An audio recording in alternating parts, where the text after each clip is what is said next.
மயிலாடுதுறை நாடாளுமன்ற தேர்தலில் இந்தியா கூட்டணியின் சார்பாக போட்டியிட்ட எனக்கு வாக்களித்து மாபெரும் வெற்றியை ஈட்டித் தந்த அனைத்து நல்ல உள்ளங்களுக்கு நன்றி பாராட்டுகின்ற கூட்டமாகவும் இம்மாபெரும் வெற்றியை பெறுவதற்கு உறுதுணையாக கடினமாக உழைத்த அத்தனை இந்தியா கூட்டணி கட்சியை சார்ந்த நிர்வாகிகளுக்கு நன்றி பாராட்டும் விழாவாக நடந்து கொண்டிருக்கின்றது.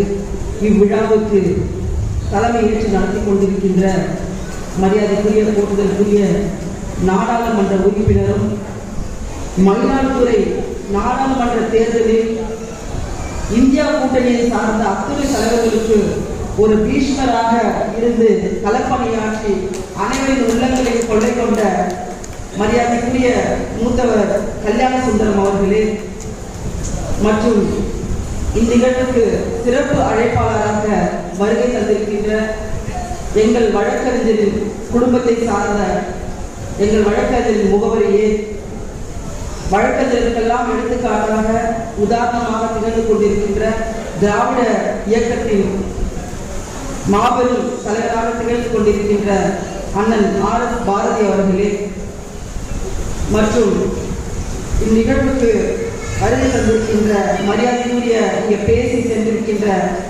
தாக்கோவின் தலைவர் மரியாதைக்குரிய அண்ணன் மதுரானன் அவர்களே, மனிதநேய மக்கள் கட்சியின் தலைவரும் பாபநாச சட்டமன்ற தொகுதியின் உறுப்பினருமான மரியாதைக்குரிய அண்ணன் பண்பாளர் சிறப்பானவர், மிக தனது கருத்துக்களை ஆணித்தரமாக மக்கள் மத்தியில் எடுத்து கூறுகின்ற மிக சிறந்த நல்ல உள்ளம் கொண்ட மனிதர் அண்ணன் ஜவஹர்லால் அவர்களே, ஏனென்றால் தேர்தல் சமயத்தில் பாபநாசம் தொகுதியில் நான் பிரச்சாரத்துக்கு செல்லும் பொழுது என்னோடு அண்ணன் ஜவஹர்லால் அண்ணன் வந்தார். அப்பொழுது ரம்ஜான் காலம், நோன்பு காலம், 40 நாட்களான நோன்பு, காலையிலிருந்து தண்ணி கூட அருந்த முடியாத ஒரு சூழல். அந்த சூழலை கூட தண்ணியே குடிக்காம என்னோட காலையிலிருந்து சாயந்தரம் வரை அந்த வேகாத வெயில நின்று கொண்டிருந்தால் எனக்கே மிக ஆச்சரியமாக இருந்தது, மனது வலித்தது. ஏனென்றால் நம்மளால அந்த தண்ணி கூட குடிக்காம இருக்க முடியாது அந்த நேரத்தில். ஆனால் தாம் கொண்ட கொள்கையில் உறுதியாகவும் இந்த தேசத்தை எப்படியாவது மீட்டெடுக்க வேண்டும், சர்வாதிகாரம் என்று எண்ணத்தோடு அண்ணன் அன்றைக்கு என்னோடு பயணித்து இந்த பாபநாச தொகுதியில் வீதி வீதியாக வாக்குகளை சேகரித்து அவருக்கு மனமார்ந்த நன்றியினை இந்திய தேசிய காங்கிரஸ் தெரிவித்தார்கள். அதே போன்று இந்தியா கூட்டணியை சார்ந்த அனைத்து மாவட்ட தலைவர்கள், ரொம்ப கடினமாக உழைத்த அத்தனை மாவட்ட தலைவர்கள், அவர்கள் இந்தியா கூட்டணியை சார்ந்த அகில இந்திய காங்கிரஸ் கமிட்டியின் தலைவர் மாவட்ட தலைவர் டி.ஆர். கவுண்டர் அவர்களே, இங்கு எனக்கு முன்பாக மூத்த முன்னோடியாக நாடாளுமன்றத்தில் பணியாற்றிய மரியாதைக்குரிய அண்ணன் ராமலிங்கம் அவர்களே, தற்பொழுது நாடாளுமன்ற உறுப்பினராக சிறப்பாக செயல்பட்டுக் கொண்டிருக்கின்ற, நடந்தால் மண்ணுக்கு கூட வலிக்காது அப்படி இருக்கின்ற மரியாதைக்குரிய அண்ணன் சண்முகம் அவர்களே, இந்தியா கூட்டணியை சார்ந்த மாவட்ட தலைவர்களான சிபிஐ சார்ந்த அண்ணன் பாரதி அவர்களே, அரசு தலைமை கொண்ட திராவிட முன்னேற்ற கழகத்தின் சட்டமன்ற உறுப்பினர் கோவிச்செல்வன் அவர்களே, சிபிஎம் மாவட்ட செயலாளர் அண்ணன் சின்னை பாண்டியன் அவர்களே, திராவிட கழகத்தின் அண்ணன் நிம்மதி அவர்களே, விடுதலை சிறுத்தைகள் கட்சியின் மாவட்ட தலைவர் அண்ணன் தமிழன் அவர்களே, மதிமுக மாவட்ட செயலாளர் சாலை அவர்களே, இந்திய யூனியன் முஸ்லீம் லீக் மாவட்ட செயலாளர் கமாலுதி பைஜி அவர்களே, மனிதநேய மக்கள் கட்சியின் மாவட்ட தலைவர் இபாதுல்லா அவர்களே, நாம் தமிழர் வாழ்வு கட்சியின் தலைவர் செல்வம் அவர்களே, மூவேந்த முன்னேற்ற கழகத்தின் மாவட்ட தலைவர் செல்வபாண்டியன் அவர்களே, மாநகராட்சியின் துணை மேயர் தமிழகன் அவர்களே மற்றும் எனது அருமை ஒன்றிய செயலாளர்களே, ஏராளமாக குறிப்பிட்டிருக்கின்ற கூட்டணி கட்சியை சார்ந்த நிர்வாகிகளே, என் மனதிற்கு இனிய, என் உயிரினும் மேலான அன்பான என் சகோதர சகோதரிகளே, எனக்கு தெரிந்து தமிழ்நாட்டிலே பெண்களோட வாக்குகளை அதிகமாக பெற்ற நாடாளுமன்ற உறுப்பினர் நானாக தான் இருப்பேன். மரியாதைக்குரிய திராவிட இயக்கத்தின் மூத்த முன்னோடி அண்ணன் குத்தாலம் கல்யாணம் அவர்களே, மிகப்பெரிய வெற்றி தேடி தந்தீர்கள். அது என் மீது வைத்த அளப்பரியான நம்பிக்கை மட்டுமல்ல, நமது தமிழகத்தின் மாண்புமிகு தமிழக முதலமைச்சர் அவர்கள் தொடர்ச்சியாக ஒத்துக்கொண்டிருக்கின்ற மக்கள் நல திட்டங்கள்.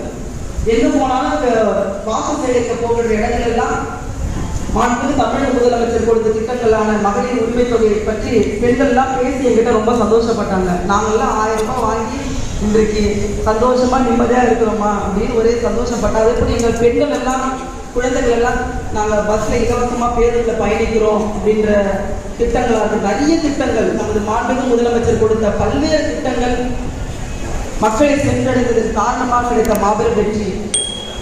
அதே போன்று இளந்தலைவர் ராகுல் காந்தி அவர்கள் இந்திய தேசத்தை மீட்டெடுப்பதற்காக, ஜனநாயகத்தை நிலைநாட்டுவதற்காக மக்களுக்கான திட்டங்கள், நல்லதோ திட்டங்களை தர வேண்டும் என்ற எண்ணத்தோடும், மக்களை எப்படியாவது சர்வாதிகாரத்திலிருந்து மீட்டெடுக்க வேண்டும் என்ற எண்ணத்தோடும் ராகுல் காந்தி அவர்கள் இந்தியா முழுவதும் பாரத் ஜோடோ யாத்திரை பயணம், இந்திய ஒற்றுமை பயணத்தை கன்னியாகுமரியிலிருந்து காஷ்மீர் வரை மேற்கொண்டால் அந்த பயணத்தில் கிடைத்த மிகப்பெரிய வெற்றி தான் இன்றைக்கு நாம் ஆட்சி அமைக்கவில்லை என்றாலும் மிகப்பெரிய அளவில் வெற்றி பெற்றிருக்கின்றோம்.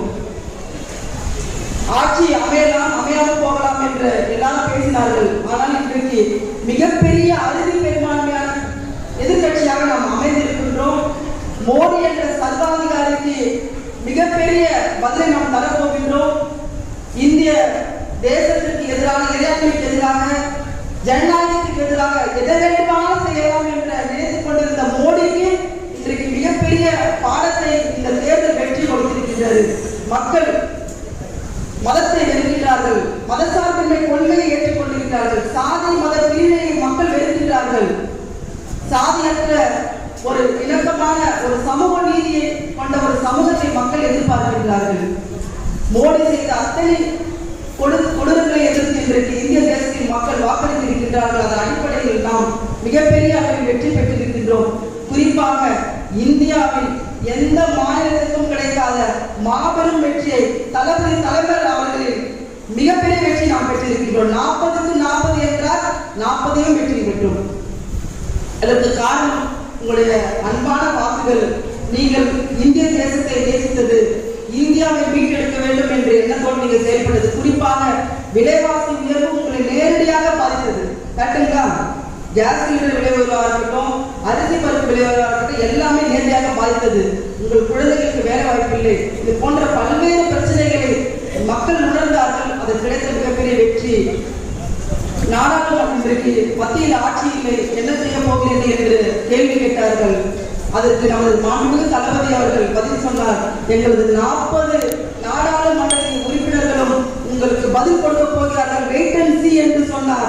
கட்டாயமாக நான் மோடிக்கு சொல்லுகின்றேன், மயிலாடுதுறையின் மக்களின் உரிமைக்காக, தமிழகத்தின் உரிமைக்காக நாடாளுமன்றத்தில் உங்களின் குரலாக ஓங்கி ஒழிப்பேன் என்பதில் எந்த ஒரு சந்தேகமும் கிடையாது. உங்கள் மயிலாடுதுறை மக்களை, மயிலாடுதுறை தந்தையும் நான் கட்டாயமாக பெருமைப்படுத்துவேன்.